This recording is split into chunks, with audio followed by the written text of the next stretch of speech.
Welcome, everyone. Thank you for being with us today, exploring the Curriculum in Motion Institute with Artist Faculty Celeste Miller, Michael Richter, and Kimberli Boyd. I'm Tasia Giles, Director of Community Engagement at Jacob's Pillow, and I am excited to be in conversation with you about our year-long online professional development opportunity for choreographers and dance makers. What does it mean to be essential? How, as artists, can we best support our communities, support systems changes that are resilient, inclusive of all people and lived experiences? How do we meet these needs and flourish as artists, as agents of change? These are just a few of the themes we will be briefly touching on today and diving deeply into over the course of the year-long institute.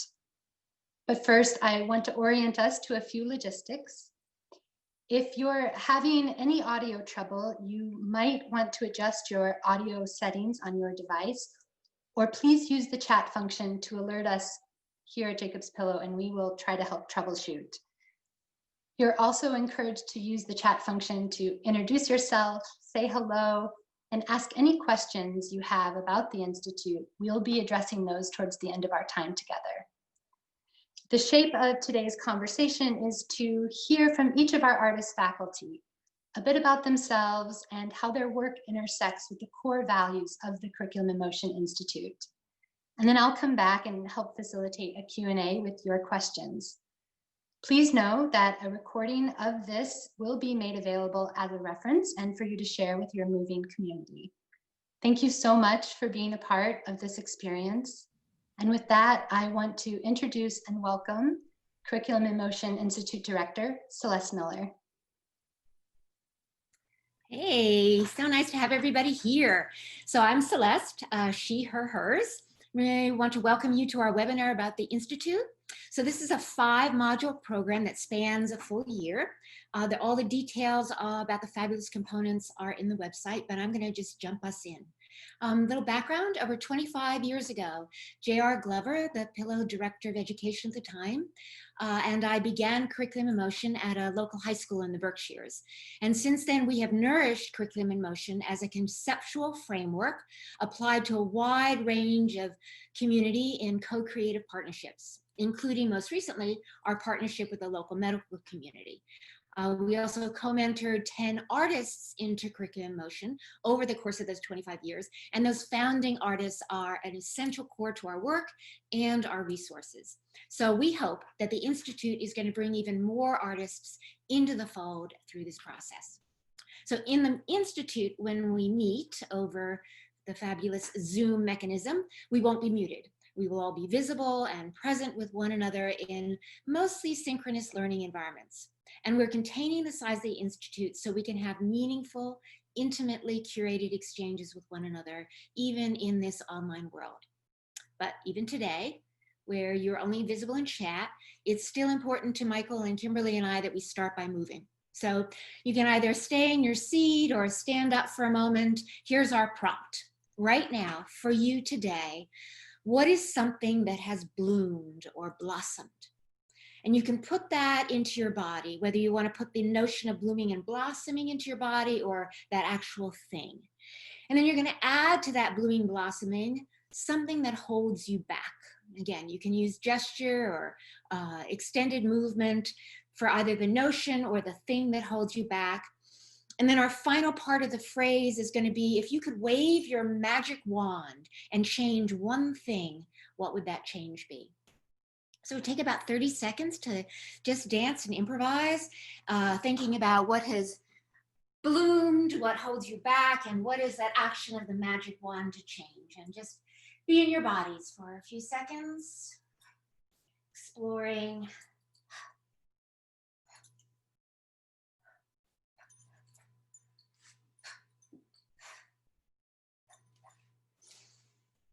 Great. And I am totally convinced that that was all gorgeous and beautiful. And if we were in the same room together, our next step would be to have a discussion, and because we would have seen each other, and say and ask, what did you do with that prompt, with that core material? How would you develop that material? To see and talk about everyone's processes in that, and then think about applications, real world, real impact applications. So Curriculum in Motion is an artist-driven methodology that applies the creative practices of our discipline towards building a more just and humane world. Curriculum, we see curriculum not only just sort of an academic concept, but curriculum as the ongoing human learning experience and how we mobilize it through dance-based co-creative community partnerships. Originally, it was a model used in K through 12 classrooms, and it has expanded its application across a full spectrum of community projects and programs. Curriculum in Motion embraces dance as an accessible, complex system of physical, mental, emotional, creative, and spiritual knowledge rooted in body-based intelligence. Dance for every body is at the heart of Curriculum in Motion. So interestingly, moving the Institute online gives us an additional opportunity to respond to this new world we are living in and will probably be with for a while. And how not only the principles of Curriculum in Motion are of value, but how we can be the most radically innovative in our work as we move from crisis to flux. And thinking about how can we, dance makers, be leaders in shaping what is the new world we are building. Anti-racist, anti-oppressive, because an important part of the Institute is the building of an active think tank. So we want to take that notion of a think tank model and instead really think about putting our bodies in it. So for us, think tank becomes a think, embody, act cohort. As teachers, Kimberli, Michael, and I practice critical pedagogy, that space that finds the beautiful balance between learner as teacher and teacher as learner. So as the three of us guide you through the principles and practices of Curriculum in Motion, we make the space for each individual participant's contributions, lived experiences, choreographic voices, and ideas about application.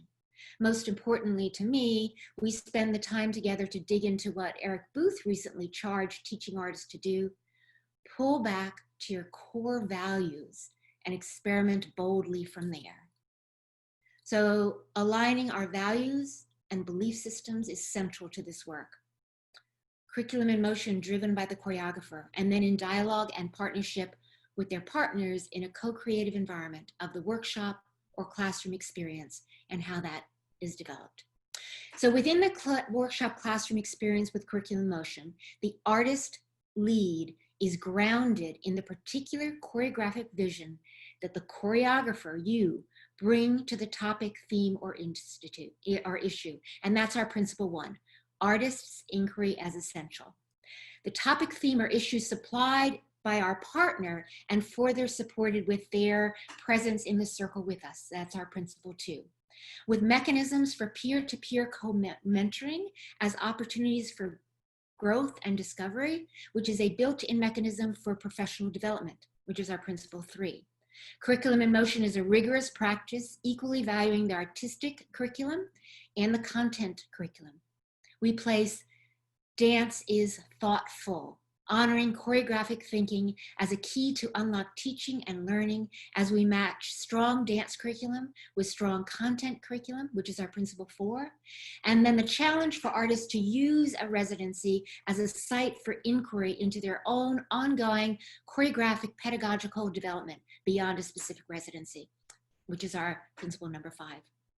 So it's a conceptual framework, a holistic conceptual framework, not a toolbox.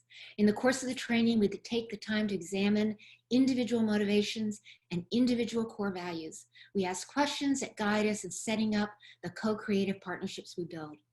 To get there, we root in the choreographer. We invite the choreographer to really think about their own presence in this work, beginning with a deep level of inquiry that starts with self-reflection on one's working methods and processes and how we align that, ground, center ourselves in our core artistic vision aligned with our core values.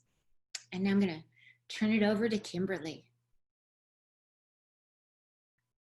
Thank you so much, Celeste. Greetings, everyone from Southfield, Michigan, just outside Detroit. That was a lot. So what I'd like to invite you to do, based on the movement experience that we had with Celeste and what she unfolded for you, I invite you to use the chat and share between 1 and 3 words that kind of capture what is capturing you.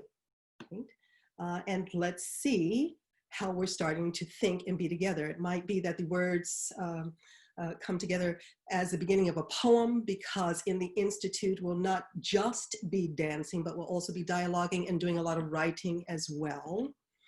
And so 1 to 3 words that capture for you right now what is resonating for you, the connection to this Institute idea. I'm looking anti-racist, built in. A cross dance, dance for everybody, not everybody, but for everybody. Indeed, these are wonderful, wonderful ideas. Keep them coming while I talk to you a little bit more about what this experience is and what it is not. So once again, this experience will not be about getting new tips and tricks and tools for your teaching a typical dance class, or for even creating dances that rely solely on traditional choreographic processes. What it will be is an opportunity to examine and maybe even test who you are as a whole being, and how what you believe at your core deeply informs what you create, how you create, and why you create it. So I don't know about you, but right about right now, I'm living for this process because I'm struggling. I am struggling because it is really essential to my core that I live and work and create in environments where everyone is able to have a say and a voice. In an environment where everyone is able to bring their whole being to the experience, and to not only be invited to share what it is they believe and how they need to say it, but that we really hold a space for this to happen. So the question is, how do you do that? And do we really mean it, right? Because I come to the community with all of myself, but the job is to make room for everyone who also agrees to arrive into the creative space to also do the same. And that we arrive at, grapple through, discover, shift, change, grow in order to have this experience of co-creation. And it's not always going to be easy, and it's not always going to feel good. But what I do know as an artist is that this is a time where we absolutely need to lean into being willing to share this space together in order to survive and emerge at our new level of strength. So if this is a journey that you are interested in going on, then we certainly look forward on being your co-creators and guides along the way. So with that, I'd like to hand things over to my friend and colleague, Michael, to take us a little bit further. I accept. Thanks, Kimberly. That's great. And I'm going to invite us to, if it feels comfortable, to just close our eyes for maybe 30 seconds and feel into where Kimberly's words are landing in you. What might be coming alive in you now? What might be moving in you? I certainly can feel my heart pumping, and maybe you feel some sensation too in your chest or belly, or maybe in your hands or your feet or your head. Maybe there's some movement inside, and something is waking up listening to these words. For me, I hope I'm not frozen. Let me see, I'm gonna move in case I'm frozen because Kimberly's frozen. Good. Hello. Okay, well, hopefully I'm not frozen. I'm gonna talk a little bit about the participatory nature of this. Oh, thanks, Barbara. So usually this work has been communicated in person, right? At Jacob's Pillow, in classrooms, in community settings. And this time we're going to be communicating with each other on Zoom. And so even though today is not as interactive as the classes are going to be, we wanted to give you some tastes. So right, Celeste started by giving you a taste of a movement, creative exploration. Kimberli gave you a taste of getting to write some words that are perhaps the beginning of a poem based on what you heard. And I gave a taste of a sensory experience. So we wanted to do that so you get to have a sense that in this institute, even though we're online, we're moving, we're creating, we're feeling, we're interacting. There's a lot of direct creative expression involved. So even though you're going to be receiving all kinds of information and questions and openings, there's going to be equal amounts or more of moments and chances and opportunities and prompts to express how that's getting digested, how that's getting integrated for you based on your own interests. And we're going to keep moving it. We're going to keep getting out of the chair, looking around the room, changing our perspective, moving with what we're talking about so that our own dance-based practices are informing our way of thinking. So this is simple on one level, but also complex on another. This is how we build active, embodied, engaged participation amongst our cohort, but also with the people we're working with in the classroom, in the medical profession, in the business world. And so in the Institute, we get to really pull apart what are these developmental steps to being able to embody whatever the issue is, to then reflect personally and in group through dialogue. And that how these tools then, which aren't so much tools as really processes, they're not really things that just fit into a toolbox. They're a process of unfolding that we use both for ourselves and for the people we're working with so that we can embrace the unknown, that we can jump in as a whole organism to respond, not only with the prefrontal cortex. This is what my whole self is curious about. This is my interest. This is my question. And then we can start to reach for that, grab onto it in the Institute and grapple with it. So we're not just performing as choreographers, putting dances on our squares, but we're also exploring. And we're exploring what's most dear, right? What's most in our hearts about working and giving something to our communities. Because the agenda for Curriculum in Motion is not so much just the content, but it's really about the people who are there. So you all who are there today, you all who are going to be in the Institute, you're the people who are changing the world.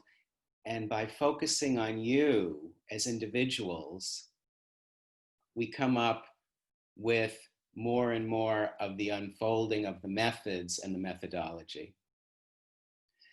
Anyhow, this is just a taste of one of my core values, right? That I really believe that by dancing and moving, it helps us to figure out whatever we need to figure out. So as you're listening to this, maybe some question has come up for you that you'd like to ask us in chat. And I'm going to be turning it over to Tasia, who's going to be monitoring chat and feeding questions to Kimberli and Celeste and I. Thanks. Thanks, Michael, and thanks everyone for sharing your questions. There's quite a lot starting to come through in the chat. I think I'd love to start with a question that's inquiry-based.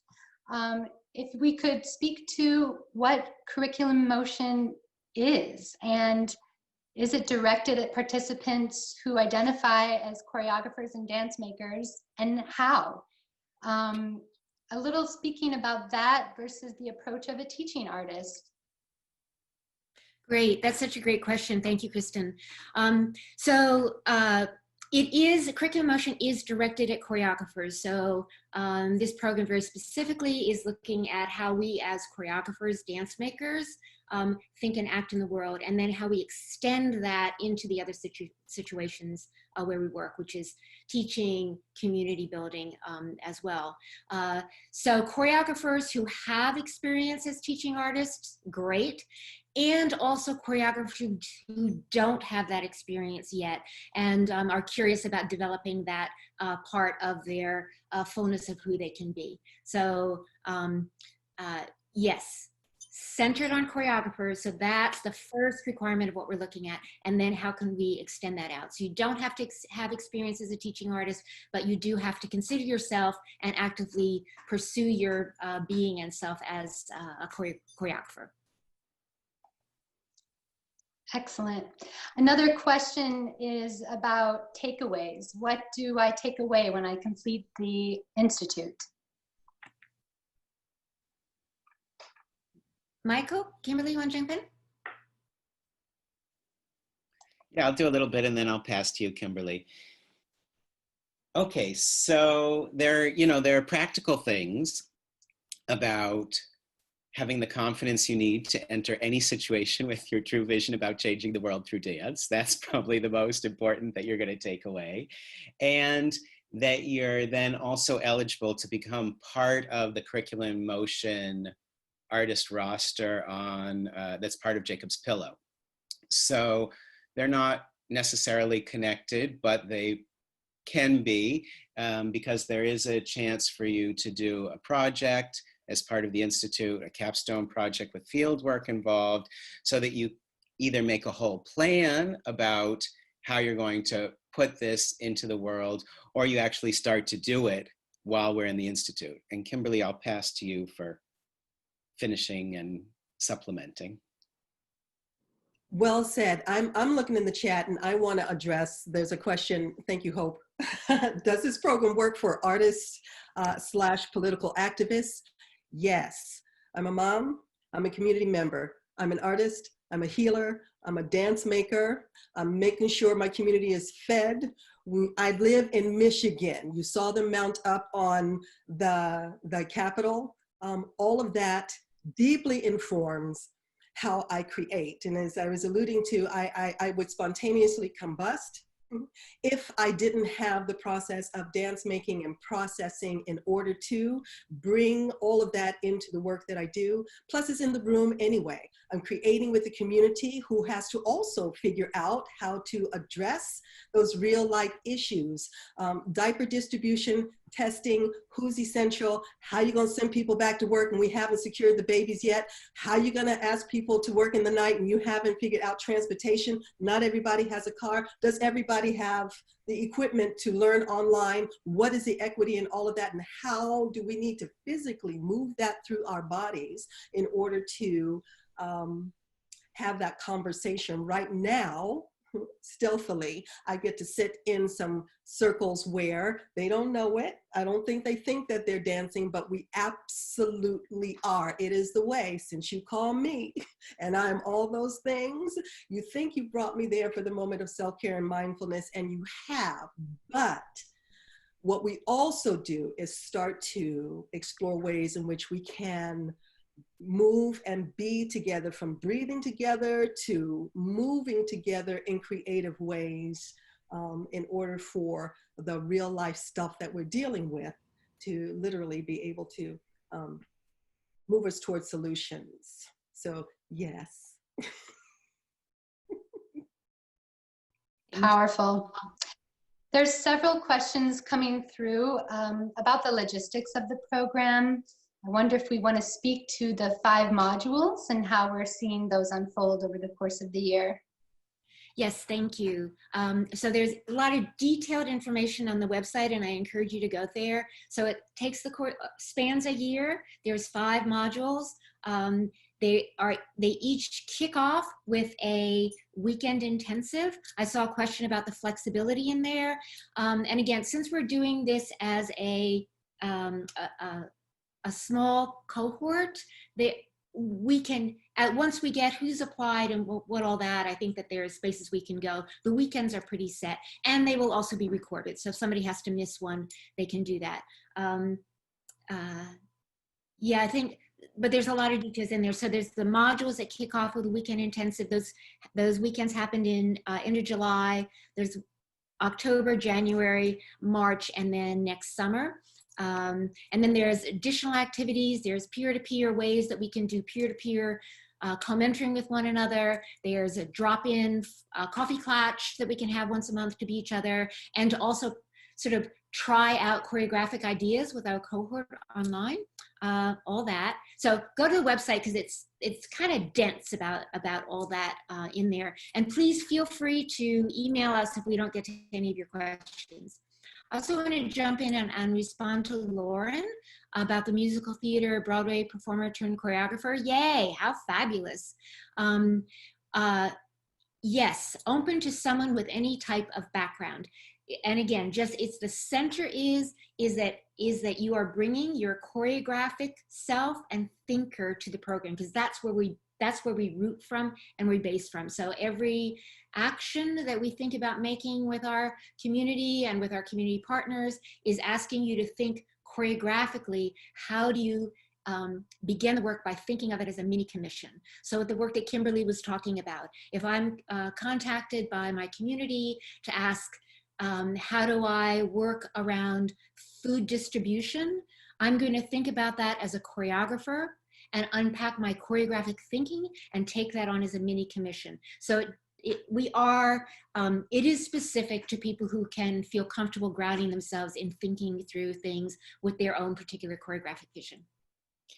And I just want to tag on, though, that in Curriculum in Motion, we always have included improvisational structures and improvisational work as choreography.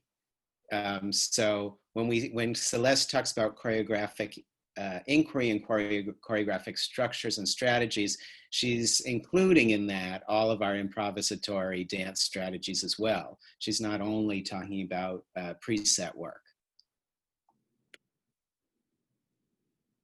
There's so many great questions in here. Go ahead, Tasia. Yeah, there are. There's so many great questions. This is a question about the culminating project, the idea of a capstone. Could you elaborate on that? Yeah, I'll jump right in.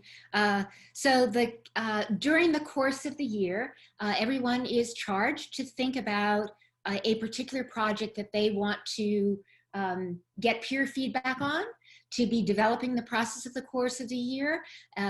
And then at the end of the Institute, in our final summer 2021, each participant will publicly present like a 10-minute presentation of what their project is. Now, this could be that over the course of the year that you've actually completed something, as you're talking about it in sort of a documentary sort of way. It could be that during the course of the year, you just got a basic idea, and once the Institute's over, then you're going to launch it. It could be that you already have something in process that you've been working on, and you're using the Institute as a further grounding and growing and developing space to, again, to have that peer-to-peer co-mentoring to see what could happen with it basically in this think, embody, act environment.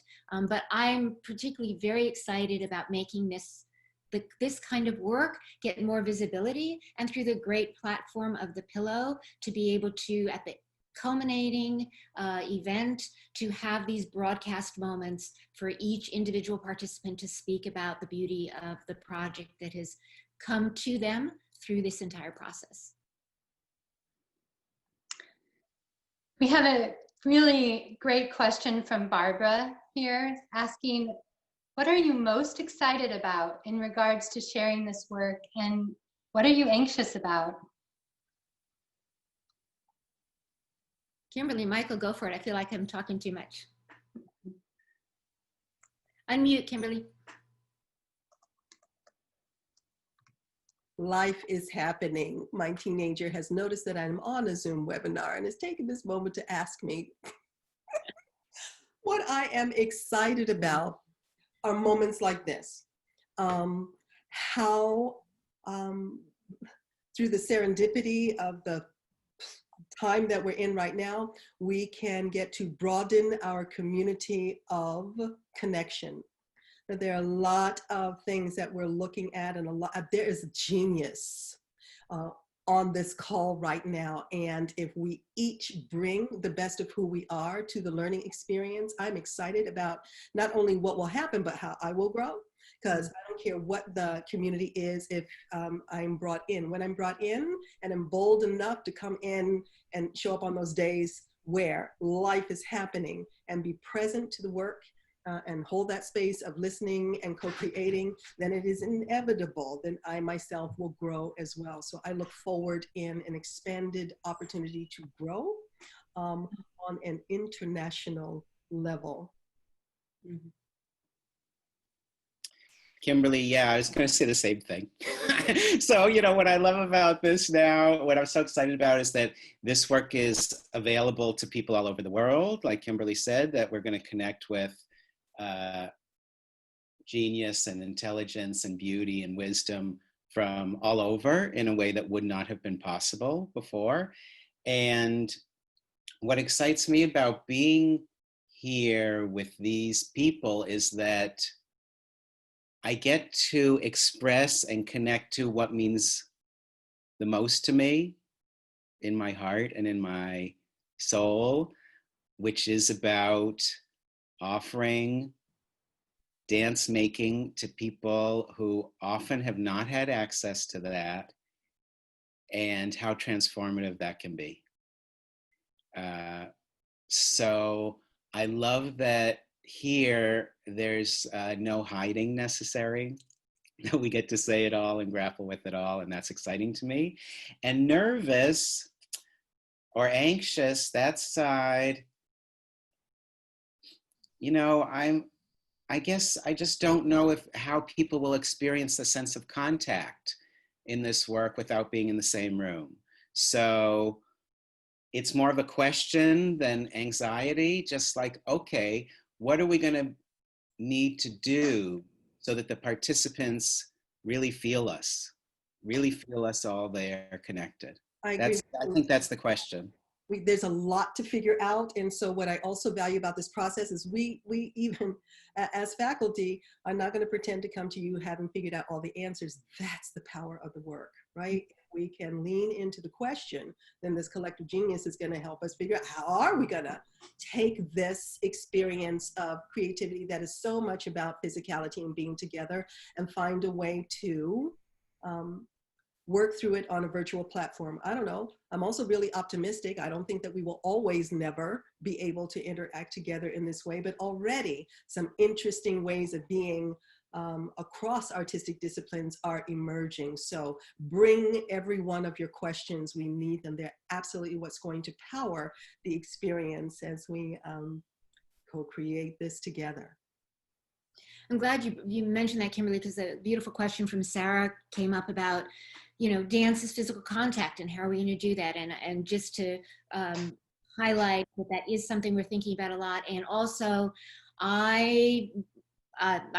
we all probably are hoping and believing it. I can't wait to get back in physical contact with people. And what I wonder right now is what kind of pause this might be so that when I do get back in that space, what have I learned from this moment, right? So I don't want to make this the moment forever. I want to figure out then how are we going to be going forward even more thoughtfully, brilliantly, boldly, and bravely through this. There is, yeah, Teja, was there another question there? There's so many in here I want to. Yeah, such beautiful questions. There is one about believing that dance is for everybody, and how can this program and opportunity support one to apply this learning in other settings beyond the studio, in community settings, and what will some of those opportunities or ideas be? You know, I'm going to draw that in, and Michael, Kimberly, please jump in because of the work you do as well. Because somebody earlier had asked about the work that we're doing in the medical community. Yep. So just example, with that community, our work has been with medical practitioners and thinking about what is the space where dance and improvisation can be used as a self-reflection tool for people who are working in a profession where there's the undeniability of the body. So both in dance and in medicine, the notion of the undeniability of the body. So with the medical practitioners really working about centering themselves, people who have to do a practice and a work with that body placed in it, their bodies and the bodies of the people that they're working with. Yes. Michael and Kimberli, why don't you jump in with some other examples of where you've taken this work, where it's sort of outside of the typical dance studio or dance space? Yeah, I'll jump in that just now I'm developing with this wonderful woman in Mexico City, Betty Barron. We're developing a program called Liderazgo en Movimiento. So it's taking this program into business settings and management schools, where it's a chance for people to move through issues that come up around managing teams of workers together. Currently, I get to sit in a community who's called Hope Starts Here.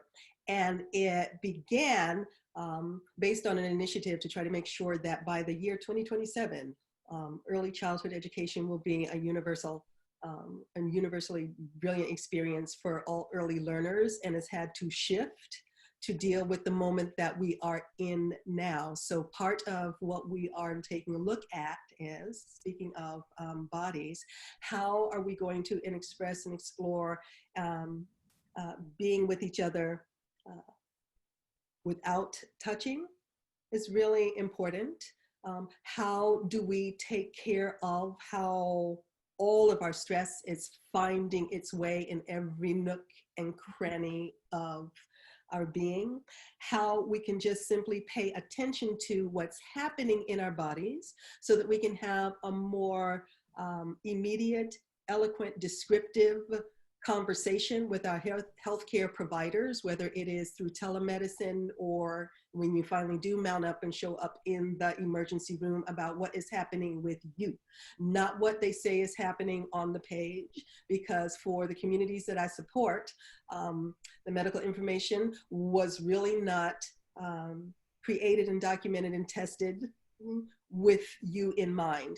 And there's a whole lot of what passes for common knowledge about comorbidities and pre-existing conditions and all of that. Be damned, what's going on with you right now? And how can we find ways of getting present enough so that we shut off the noise that says, oh, it's gonna go away. Pay attention and then take that information forth. So the processing, what we notice, what is happening in our bodies physically, has a myriad of purposes. Because once you found your voice, once you have, through the process of making, through movement, found a way to pay attention to what's going on with your body, right? And either to express it physically and or verbally, that power is transcendent. Kimberli, you're always so inspiring. And I think that it beautifully segues into, I know we're running out of time, but so Phyllis Lamhout, my absolute mentor forever and person I just think so highly of. Great question. I'm going to go on about Phyllis for a while. Anyway, the concepts and expressions of motion manifested online, because it's such a two-dimensional format. And the three of us have been having conversations and struggling with that. And we're working with trying to make ways that the Institute will continue to ground each of us in our bodies, just what Kimberli is saying, so that the virtual format is a way for us to be in conversation with each other. But the work we want to make and the work we do, we have to step away from the screen. We have to be in our bodies. We have to understand knowledge. We have to unpack through. So in the Institute, we'll have a meeting. We'll be there. A lot of the time is going to be on our feet, away from putting questions into our bodies, using the wisdom and sense of knowledge in our bodies. So that's where we can figure out and understand it. And then coming back to talking, what's the wonderful thing that Michael does to me all the time is when we get stuck in that talking loop, Michael will say, can we dance now? So, yeah. Thank you, Celeste, Kimberli, and Michael, and thank all of you for these really rich questions and conversation. We hope this session resonates with you and the conversations you're having with your communities and within our field. As we are wrapping up here, I do want to bring up our website as a reference point. Our webpage includes complete descriptions of the Institute, including the timeline, the 5 modules, the modes of learning, and the application. Applications are accepted through June 8th, and we'll begin the review process at that point, and are accepted on a rolling basis thereafter. We invite your feedback, we invite your questions. We really see this as a starting point, an entry point for dialogue in building this conversation. And just to say on behalf of all of us, thank you for sharing your time with us today. Reminder that this has been recorded and will be available for you as a reference point and to share with your moving communities. And again, we so appreciate your time and consider applying. And if we haven't answered your questions, please do reach out to us. We look forward to being in touch. Thank you all. Virtual hugs. Love showers. Love showers. Thank you.